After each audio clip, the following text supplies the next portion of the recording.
Good afternoon, everybody, and thank you for joining today's update on COVID-19 in North Carolina. As of today, we have 339,194 cases, 2,419 new cases reported since yesterday, 1,601 people in the hospital, and sadly, 5,039 people who've died. We've passed the grim benchmark of losing more than 5,000 North Carolinians to COVID-19. We hold each of them in our memories. They will not be forgotten. This Thanksgiving week, our state and the country are reporting record high case numbers and hospitalizations. I have a stark warning for North Carolinians today. We are in danger. This is a pivotal moment in our fight against the coronavirus.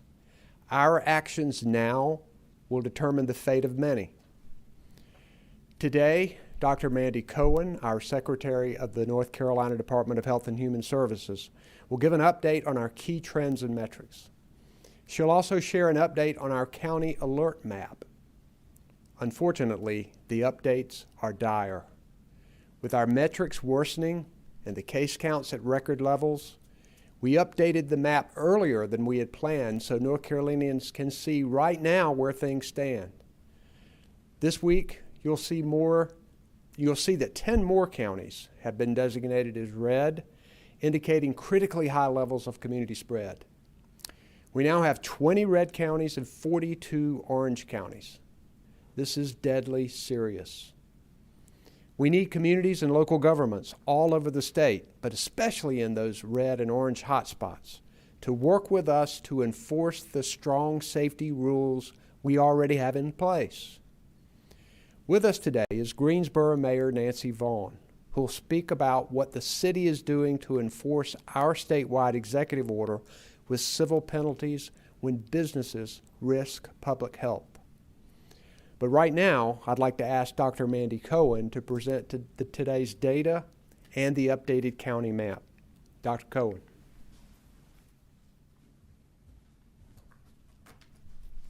Thank you, Governor, and thank you, Mayor Vaughn, for your leadership. Okay, let's get right down to the data. As a reminder, every week we look at a combination of trend metrics: COVID-like syndromic cases, new cases, positive tests as a percentage of total tests, and hospitalizations. In our first graph, we look at people who come to the emergency department with COVID-like symptoms. This is our earliest detection mechanism, and you can see when looking at the yellow line that this trend continues to go up and is significantly above baseline. Next, we look at new cases. This first graph shows you the trajectory of new cases each day since we had our first case back in March. You can see the yellow line continues to increase steeply. If we narrow in on the trajectory of cases from early September through today, you can see a clear picture that our cases are trending up significantly.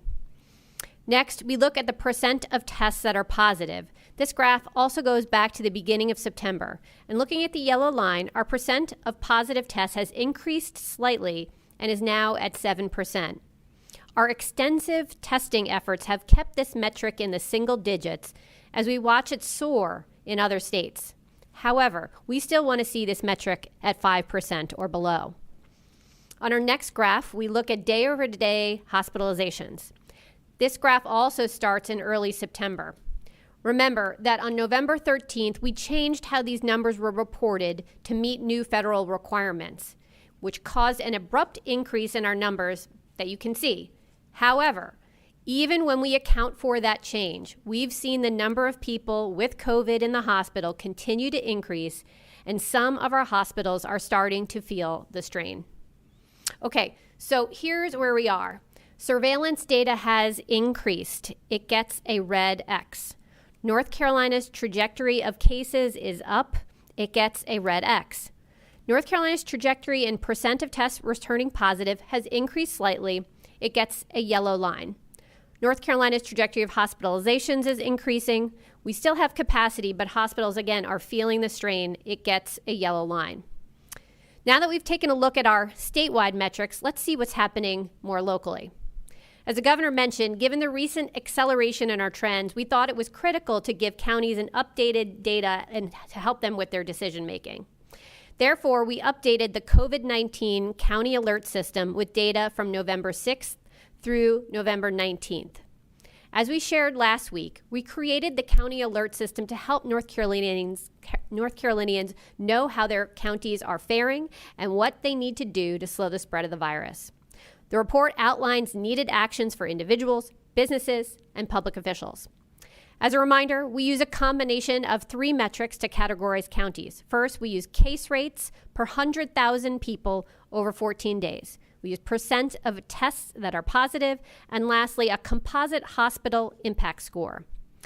Using these metrics, we categorize counties into 3 colored tiers to describe their level of viral spread and healthcare capacity impact. Red represents critical, orange, substantial, yellow, significant. And so here is the updated map showing the state, which has counties meeting critical for red and orange. 20 counties are red with critical community spread. That's double the amount we were seeing just last week. 42 counties are orange with substantial community spread, and the remaining are yellow with significant community spread. Remember, we still have a high level of concern for our yellow counties. People in counties that are yellow should take action to ensure they don't become orange or red. Our statewide metrics and county alert map show that we are on very shaky ground. I do not want to see the bottom fall out. I'm particularly concerned about our record number of people in the hospital. The coming weeks will be a true test of our resolve to do what it takes to keep people from getting sick, to save lives, and to make sure you have a hospital care for whether it's a heart attack, a car accident, or COVID-19 when you need it. We know so much more about this pandemic than we did back in March when we had our first case. We need to put that knowledge to use, particularly when the actions are simple and the effects are profound. Masks work. They protect people around you, and they can give you the protections as well. COVID-19 spreads mainly through respiratory droplets that travel through the air when you talk, when you cough, when you sneeze, shout, or sing. That's where the mask comes in. It's a barrier. Studies show masks reduce the spray of respiratory droplets. According to the CDC's chief medical officer, the more people who wear a mask, the more the community is protected, and therefore the more you individually benefit. With our trends where they are, I am asking you to please consider celebrating Thanksgiving differently this year. The safest thing we can do for our loved ones is to follow the CDC guidance and avoid traveling and getting together in person, especially indoors. If you still do get together, please do everything possible to decrease the risk of your spreading COVID-19 to friends and family. Keep it small, keep it outdoors, and wear a mask all the time. Many North Carolinians got tested this weekend ahead of the holidays. Getting a test can let you know if you might have COVID at that moment, but you don't yet have symptoms. If you tested positive, stay home. If you tested negative, that is not a definitive answer or a free pass. A test is only one moment in time. Tests are not perfect, and you could be exposed in the time after you got the test. Even if you have a negative test, you must still wear a mask and stay 6 feet apart. As Chef Chidi Kumar from Garland said last week when she was with us, act as if you could have COVID and could be contagious. Wear a mask, wait 6 feet apart, and wash your hands often. Don't lose hope. We are so close. The Food and Drug Administration is reviewing data on the first vaccine right now to confirm that it's safe and can prevent people from getting this virus. Until then, I know we can do our part to protect each other. Whatever your reason, get behind the mask. Thank you.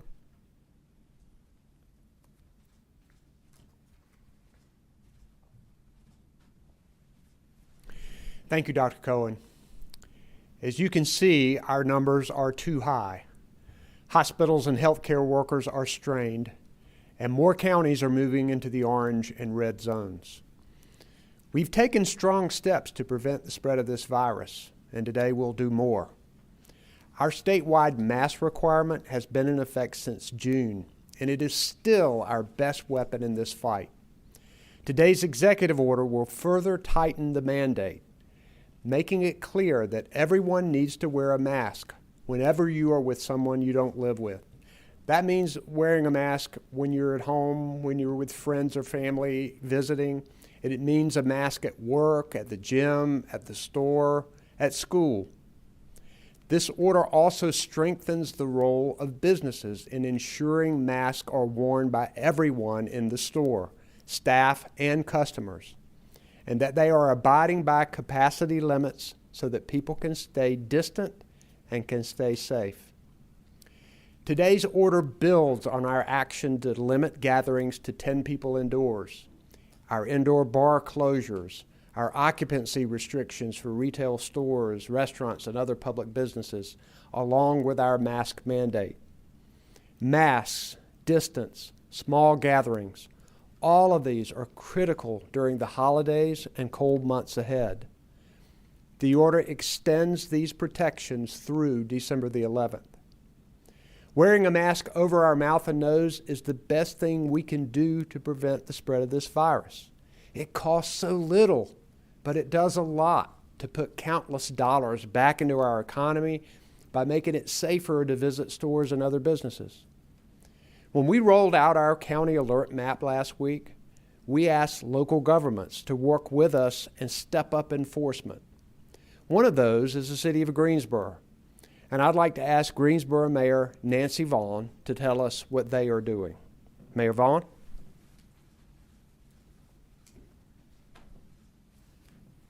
Thank you, Governor. Good afternoon. Thank you for allowing me to talk about the enhanced state of emergency that the City of Greensboro enacted on Friday. In consultation with our healthcare providers and with the busy season upon us, we saw the need to increase enforcement of COVID-19 safety protocols. Our positivity rate is increasing and our hospital beds are decreasing. We were fortunate that Cone Health brought online the recently decommissioned Women's Hospital as a COVID care hospital. It added another 118 beds to their system. In essence, it became our field hospital. Without these additional beds, we would already be over capacity. 2 months ago, we had an average of 36 patients in the Cone Health system. 1 month ago, we had an average of 81 cases. This past weekend, we had 133 patients hospitalized, with 27 of those patients in ICU.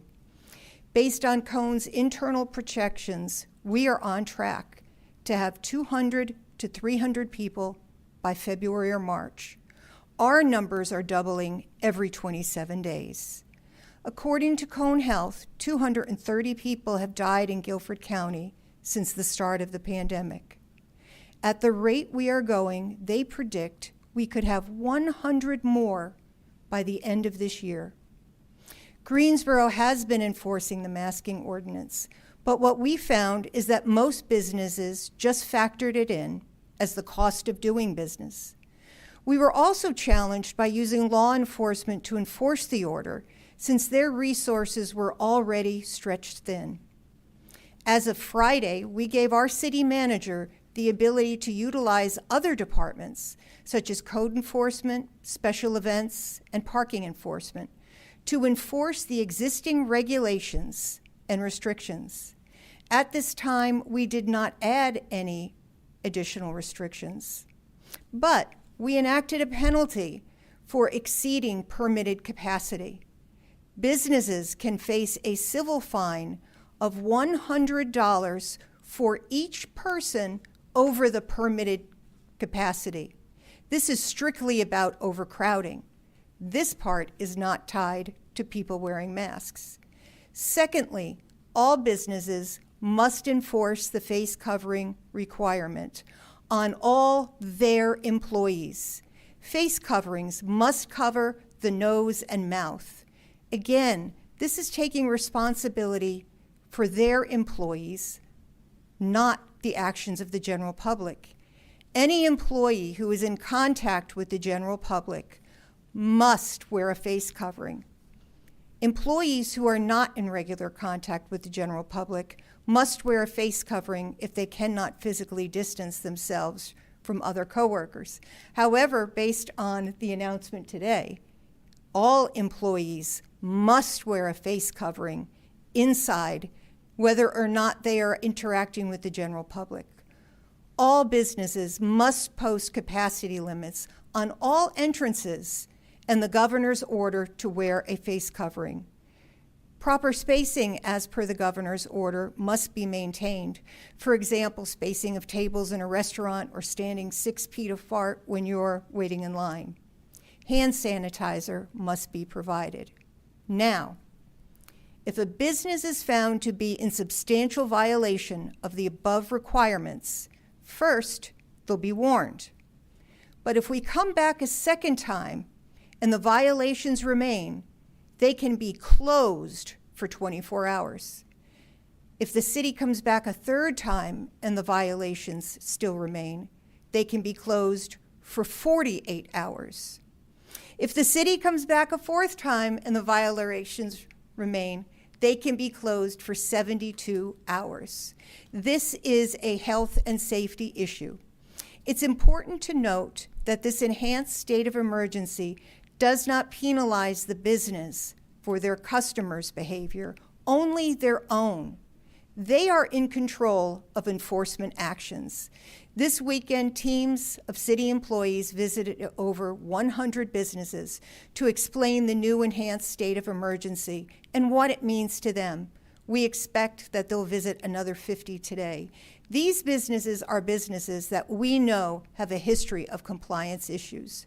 Starting tomorrow, the city manager will have a broad cross-section of compliance teams. Just in the last 2 days, we've seen greater compliance. It's simple. In a time of a health emergency, we all need to do our part. Supplies are limited. Frontline healthcare workers are doing a great job, but their capacity is limited. Many business owners have expressed to me their fear of another shutdown. I don't want that either. I want to keep them in business. I want our kids to go back to school, but we must work together to change the trajectory of our numbers. We must reduce the positivity rate. Let's do our part to keep business in business. Thank you.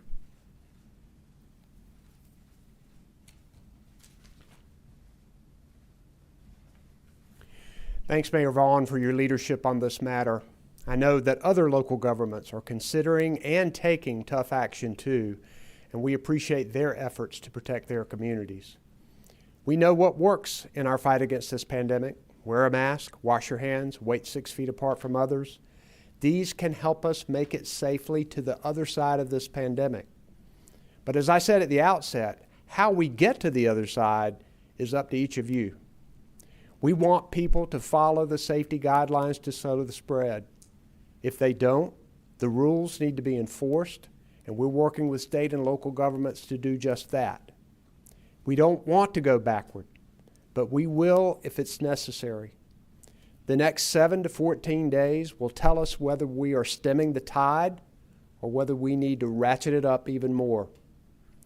We know the other side of this pandemic is not very far off because we have such promising vaccines in the works. Until then, our safety measures will save lives and keep our economy going until we get across the bridge.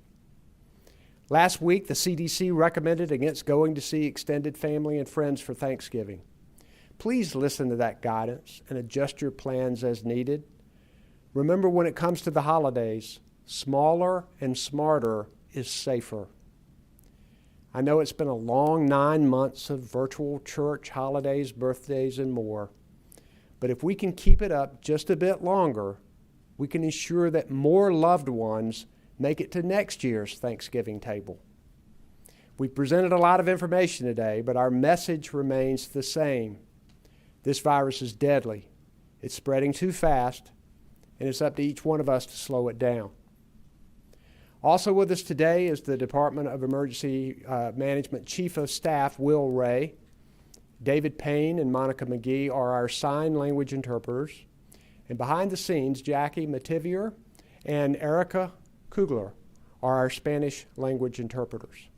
We'll now take questions from the media, and we'll take the first one. If you can identify yourself and your organization, we would appreciate that. Thank you.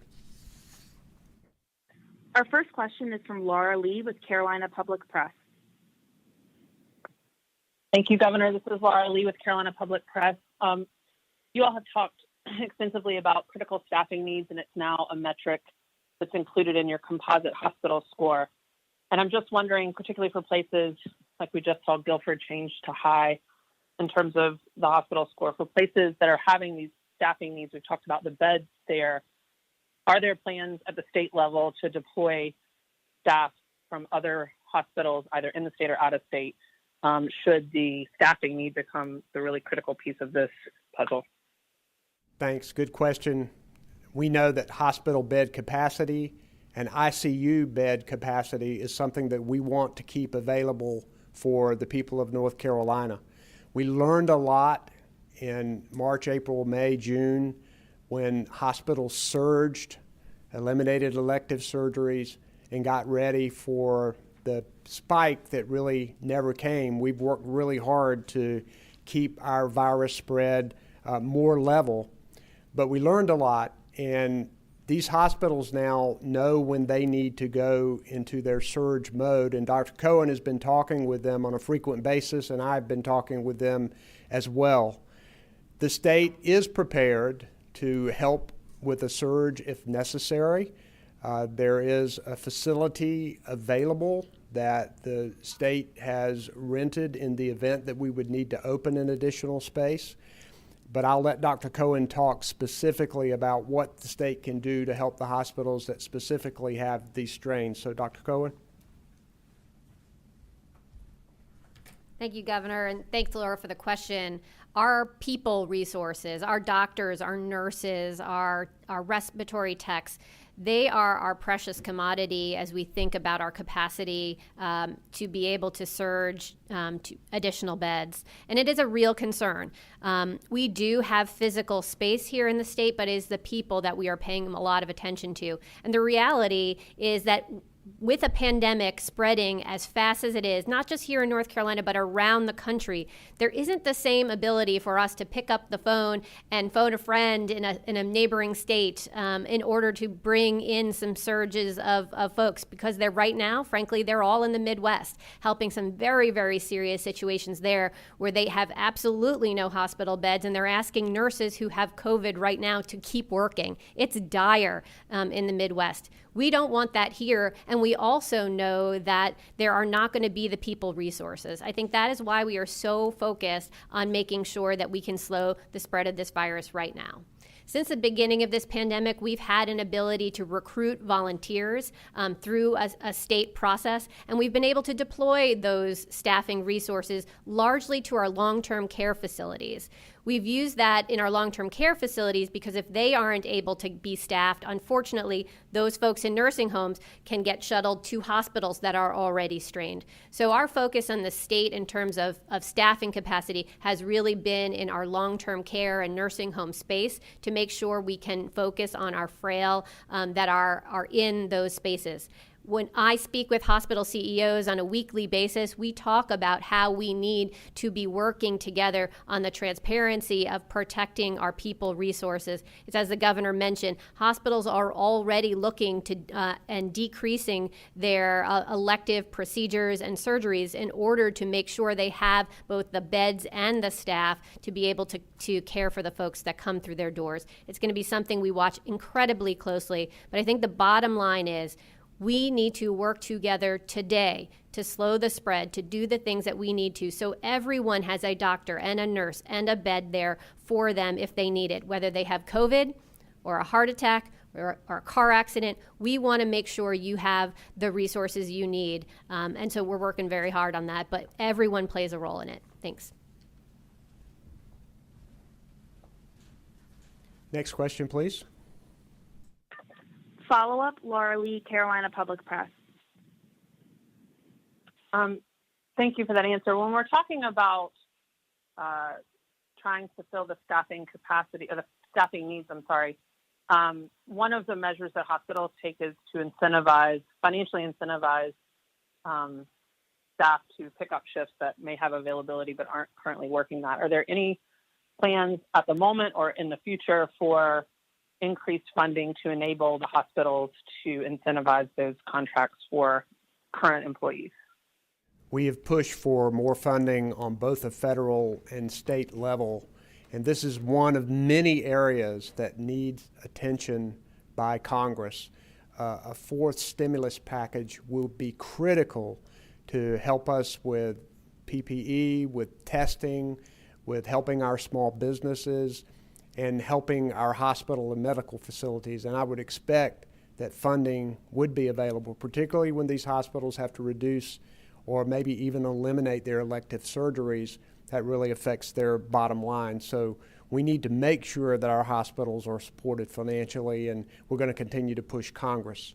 Dr. Cohen, would you like to add to that? Okay. Next question, please. Our next question is from Dawn Vaughn with the News and Observer. Hi, Dawn Vaughn with the News and Observer. Thanks for taking our questions. Now that you did the early update with the statewide alert system of the counties, is that something that you'll look at updating maybe every 14 days because that's the data to look at? Have you gotten any requests from the red counties or other counties for help? And then also, some Republican senators had sent you a letter, Governor Cooper, saying that the rural broadband expansion money wasn't going to be allocated. Is that correct, or is it being used for something else? Okay, this is a multi-phased question, but first, we had planned to put out the county alert map about every 4 weeks. And we decided to go ahead and release another one right now because we have seen an increase over the past couple of weeks. And we wanted to encourage local governments to begin the process, like Greensboro, of ratcheting up their enforcement for all of us to work together so we can increase compliance and enforcement. So we wanted the state to see a snapshot of where it is right now. The plan, I think, would be to update it every 4 weeks, but we can do it sooner than that if we need to. These next 7 to 14 days are going to be critical in looking at the science and the data to determine where we are and what additional we might need to do. This mask mandate, ratcheting up on it and ratcheting up on enforcement and compliance and getting more buy-in is going to be critical over the next couple of weeks. On high-speed internet access on broadband in rural areas. This is a priority for me. In fact, I think we should have a bond that would put $250 million into this effort. The issue you're talking about is Great Grants, and we very much want to fund the Great Grants program, and I've been pushing for that. One of the problems with the coronavirus relief funding that we're getting from Congress, it was passed quickly, billions of dollars, and the Treasury regulations on how this money can be invested is continuing to evolve and change. And this money was halted for the time being because the interpretation was that it violated the federal Treasury regs. We're working closely with legislators, with members of Congress, with the U.S. Treasury. We want to get funding to rural broadband areas, and I'm going to keep fighting for that. It's absolutely critical. You need to answer anything? Okay. Next question. We have a follow-up. Dawn Vaughn, News and Observer. Thanks. Just to follow up where you said that the mask mandate is ratcheting up on enforcement and compliance. I haven't seen the order yet. What specifically outside of things like that Greensboro is doing is going to be on the state level for ratcheting that up? We're putting more responsibility on retailers to enforce the mask mandate in their stores. And we are working with state and local officials to ramp up that enforcement. The mask mandate is simpler. There are more requirements for when you need to have a mask.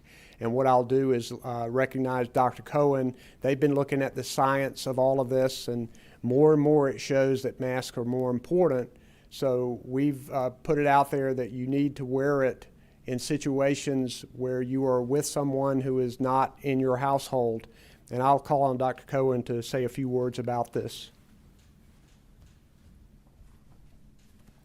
Thank you, Governor. Yes, very simply, you need to be wearing a mask when you're around anyone who is not from your household. That's the simple bottom line. The executive order does outline a number of locations and settings in which we want to make sure folks wear masks and tighten down on some of those languages. But it is everywhere that you are with someone who is not a member of your household, whether that's going to be at school, at the gym, at work, at shopping, wherever you are going, please bring a mask. And that is what we want to make sure we're doing. And I think it gives our local municipalities some much greater ability to regulate that, and it's just much more clear. On the enforcement side, again, as the governor mentioned, particularly for our larger retail stores, we want someone at the door not just saying please wear a mask, but also managing the occupancy limits. As a reminder, in our retail stores, we're asking for a 50% occupancy limit, and we need to, as we go into the shopping season for the holidays, make sure that we are not overcrowding our spaces. Masks are important, as is distance. So those two together are going to be really important, and we need the support of our business partners in order to make sure that that goes well for their employees and for their patrons. Thanks. Next question, please. Our next question is from Rose Hoban with North Carolina Health News. Hi, folks. Thank you very much for taking my question. This is it's not particularly on what you folks are talking about today.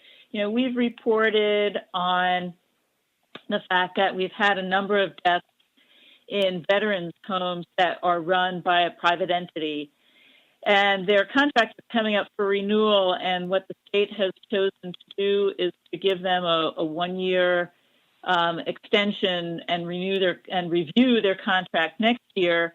You know, in other states where there have been deaths in veterans' homes, there's been an effort to hold folks accountable. There's been indictments. So, you know, why did you not do a more thorough review this year? Well, first, we know that the virus can spread much more easily in congregate care, and that is why we've ratcheted up testing, why we have provided additional help to our nursing homes, and it's absolutely critical to save the lives of veterans. It's important to hold anyone accountable for deaths that occur, and if they've done something wrong, then it needs to be corrected. And I'll certainly have a conversation with the secretary of that department about that issue. Next question, please. Follow-up, Rose Hoban, North Carolina Health News. Different and somewhat related to what Laura Lee was asking. You know, there are other healthcare personnel, folks like clinical nurse anesthetists, nurse practitioners, et cetera. Is there any thought about giving those types of healthcare personnel a waiver so that they can practice to the top of their license and perhaps free up some other healthcare personnel who might be getting overloaded? We have provided some waivers for healthcare personnel in this emergency, and I'll let Dr. Cohen address that specifically.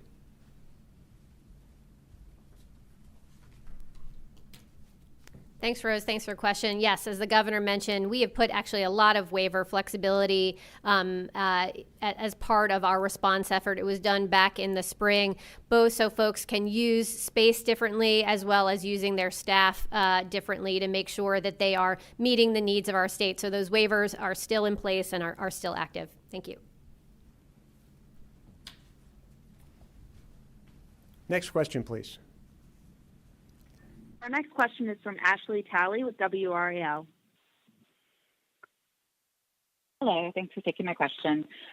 Twofold question. One, I just want to be clear that there's no state enforcement that you're talking about. What the Greensboro mayor spoke about is her city's decision, but this would be up to the municipalities, if I'm hearing correctly.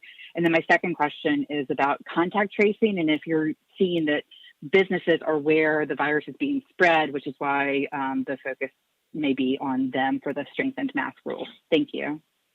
Well, thanks. The enforcement of the executive order can be done by local and state law enforcement, local health departments, the State Department of Health and Human Services. So all of those enforcement tools are available. We wanted to particularly lift up Greensboro today because they've been innovative in what they are doing to try to achieve more enforcement, particularly of the mask mandate and occupancy limits. And they are using more of their employees and not just relying on law enforcement. So there are multiple ways that we can enforce this order, and we're trying to ratchet all of those up because we really need compliance and enforcement of the order. And I'll let Secretary Cohen handle the next part. Thanks for the question. As you know, we post data on our website related to some of our contact tracing. It is at a high level, so you can get a sense of what types of settings that are risky. But in a nutshell, it is essentially anywhere where someone may be gathering and they're not wearing masks consistently. And I think that's why we are ratcheting up our expectation on businesses to be our partner here. We know they want to see folks come through their doors and shop safely. And so this is just a component of helping us make sure that everyone is wearing a mask when they are together and they may be shopping, but also that we are maintaining distance and making sure those occupancy limits are also recognized, particularly as we go into this holiday shopping season. We want to make sure that folks are safe. We don't want to have to go backwards. So this is our call to say, let's all pull together as a state, business leaders, those in our faith community, our municipal partners. How can we all play a role in making sure that we are stemming the tide of this virus? We know that there is a vaccine that's out there just a few weeks and months away. So if we all work together, I think that's the goal of today's actions. Thank you. Next question, please. Our next question is from Chandler Morgan with WBTV. Hi, Governor. This is Chandler Morgan from WBTV. Many parents and teachers here in the Charlotte area are concerned over required in-person end-of-semester testing, which is still planned to go on as usual. Now, this testing would require students, even those who opted for full remote options in their districts, to come back and take those tests in person. CMS requested a waiver from the U.S. Department of Education for these in-person federal and state-mandated tests. My question is, has there been any talk within state administration of waiving this testing? Yeah, I have concerns about that as well, and I understand that what's happening now at the State Board of Education is they're looking at ways to try to deal with this. This is a federal requirement that they do this, so that is why CMS has asked the federal department to provide this waiver. But I understand the concerns that parents and students might have, and the State Board of Education is working on this issue. Next question, please.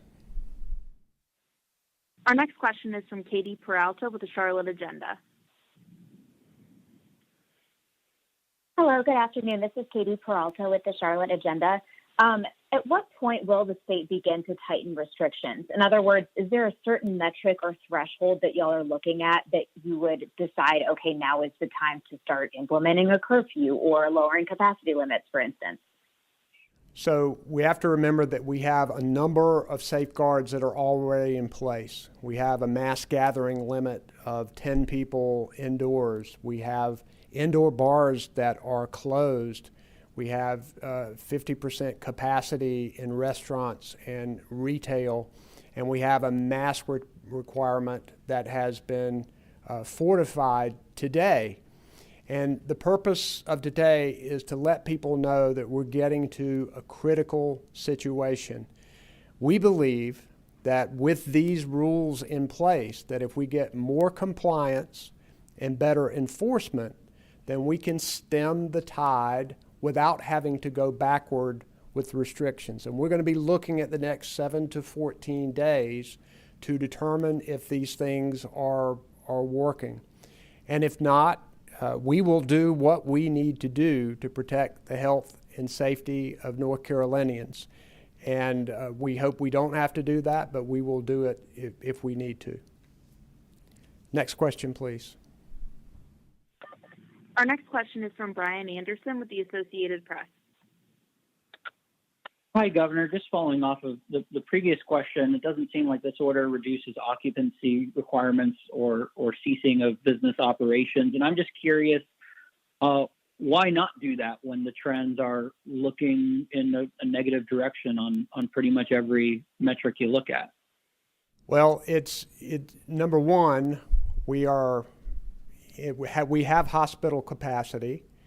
Number two, our percent positive is around 7%, and we've seen both of these things skyrocket where other states don't have hospital capacity and other states have positivity rates in the double digits.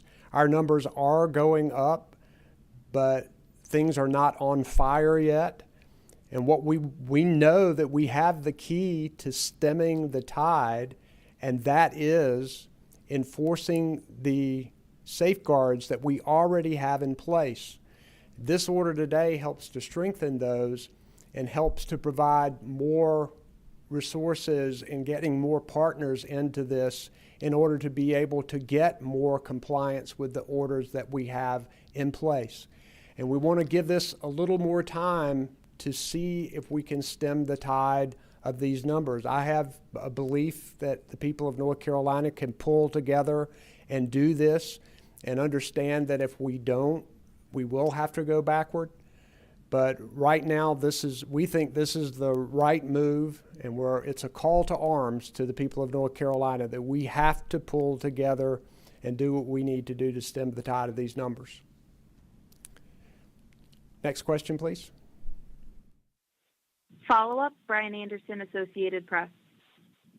Hey, thanks for the follow-up. And you've talked for a while about the lack of a federal stimulus deal and your frustration with lawmakers and deal makers on both sides for that.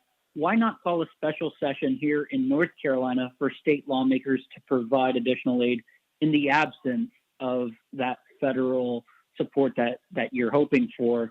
And also for Dr. Cohen, we heard from DHHS that if people have a complaint about businesses not complying with the mask mandate, that they should talk to their local health department. And I'm just curious if there's any plan for a statewide system for people to submit their complaints directly to the state. Well, the answer to the first part of your question, Brian, is everything is on the table to try to provide help to the people of North Carolina. We are still working feverishly to invest the funds that have been appropriated by the federal government by the end of the year. But we know that we're going to need significantly more. And we're hearing a little more positive talk from Washington about the potential of getting something done soon.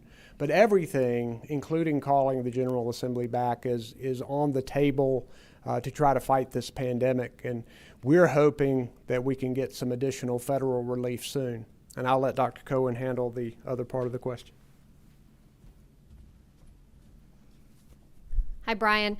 Yes, so when we put out our county alert map, we did highlight the fact that the state, the Department of Health and Human Services, can help with enforcement activity at the local level. But we really think it is important for us to do that in coordination with our local health departments.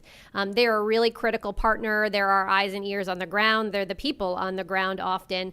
And so we want to make sure if folks are noticing violations of the executive order, please get in touch with your local health department. Either they have their own authorities that they could be using locally, and if they need support from us, we are certainly happy to partner with them, but we want to make sure that we are maintaining that local connection because, again, it is such a critical partnership that we have with them. So no centralized intake for the state. We want to make sure most of our public health departments have a complaint intake or a line where they can report concerns. We want to use that process that already exists that folks are aware of because it keeps our county partners engaged, again, because they are our eyes and ears on the ground. Thank you. Next question, please. Our final question today is from Rashida Kaba with WGHP. Hi there. Thank you for taking my question. This is Rashida with Fox 8 News in Greensboro. My question is, world health leaders have said that come Thanksgiving, these cases are expected to skyrocket. What is your message to business owners that relief will be there for them and that they are important in this fight against COVID-19, of course, in helping it, but also this is their livelihood? What is the message that you can give to them? Maybe words of hope that could help them get through this time that you guys and your administration will put them forward and possibly get them some relief funds. First, I would tell businesses the more we can do to slow the spread of the virus, the more money will be in the economy and more money will go in their pockets. And enforcing occupancy limits and mask mandates can also attract more customers to you because people will feel safer. Excuse me. People will feel safer in a store where people are wearing masks and people are being socially distant. We've put several programs in place to provide financial relief for small businesses. We're looking forward to additional federal funding to help replenish that. Small businesses in North Carolina are the backbone of our economy, and we need to continue to help them. And one of the very best ways to do it is slow the spread of this virus, and we're going to keep working with them to get that done. Thank you all for joining us today, and please stay safe over the holidays. Thank you.